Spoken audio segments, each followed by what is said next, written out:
Welcome, Nicole. How are you going today? Thanks for joining us on this next episode of Who's Penny. Great to be back with you, Damian. Good to see you. So tell us, Nicole, what do you do?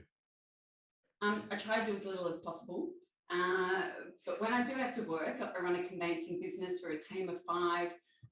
It's an exciting property market in Melbourne. It's always keeping us on our toes, especially when we lock down and we have to find new ways to trade in real estate.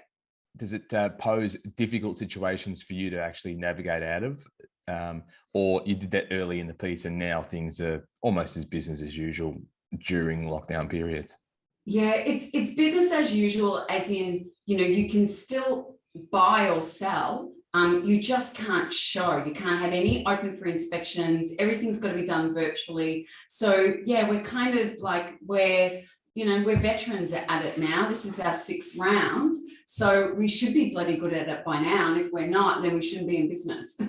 So are you seeing that you're not affected from, obviously, properties booming at the moment, people are buying and selling, and are you seeing that carrying through the conveyancing work that you're doing? Yeah, so 2020, we had 200 days of lockdown, or however many days of lockdown. Our market was shut down for around 3 months fully. We were busier than ever because when the market reopened, it just went gangbusters. It just was mental. From the 2nd of October last year, we couldn't keep up. As a result, we're a team of 3 last year and on sort of reduced hours and in the lockdown time, and we're a team of 5. So 2021, I've recruited 2 new people to come on board to help with the workload. And have you seen that? You've clearly seen that continue all the way through 2021 so far. Yeah, there's been a few peaks and troughs, and it's a bit unpredictable from one month to another, because when a market shuts down, that shows in our figures 60 to 90 days later, sometimes 120 days later.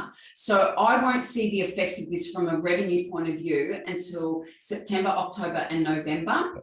But then when the market does open up, when we can sometimes be about 60, 70% busier than where we were in the same time the previous year. Yeah. So it kind of makes up for that dip, and that's why it's not consistent in terms of the volumes. It can be just really chaotic and then pull back.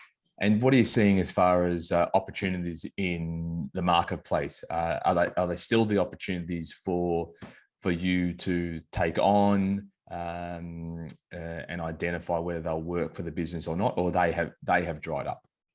Well, the opportunities for me, I see it as there's more opportunity for me to do business development. Yeah. When the market shut down, it's a good opportunity and time to focus on staff training. And so, to try and keep those hours up for the team as well. And if we don't have work to do, then or as much to do, then at least we can do is try and train. So when we do really open back up at 100%, we're kind of a little bit more advanced than where we ordinarily would be. Yeah. So, but in terms of external opportunities, there's so little stock out there at the moment that it's being snapped up really quickly. So it's good for vendor clients. Yes. When they can actually inspect, they're getting quick sales, which is really good from that aspect. But I'm not seeing sort of too many opportunities open up. And are you seeing challenges for you in business still now? Whether it's delivery, cranky clients, what challenges do you see in your business at the moment? I think we're all battle weary, and I don't think it matters what industry you're in. So cranky clients, yep.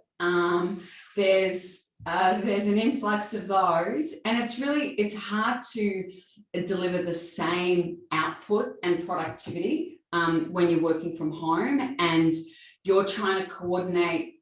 You can't see things as visibly or as it's not as overt in terms of if there's something that you're looking for, and you've got to go digging deep on the systems and have a look at the file notes rather than just yelling out to, you know, the other person that's in the next room. So hopefully not yelling at them, Nicole.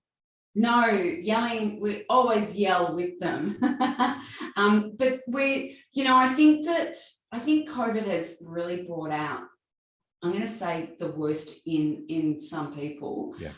You know, you forget manners, and I don't know what it is. I don't think it's just in conveyancing. I mean, even neighbours, people in your neighbourhood, when you go walking around, the amount of people that won't even say hello. You're the only person on the street, 6 o'clock in the morning, you're out for a stroll, and people just don't say hello. It's like, what is it? What is it with people these days? I think we've become a little more insular at the moment, and you know, wanting to get our things done, get our exercise in, and you know, tick that box, and maybe not look up and go, okay, well, what else is going around me? In terms of the future, you know, the next 12 months, what do you see? Well, I hope that the market will stay at the same sort of steady pace. It's each holiday period, the holiday houses, you know, when there's school holidays, the holiday houses, it's like gold. It's just, you cannot, it's so expensive, it's highly valued.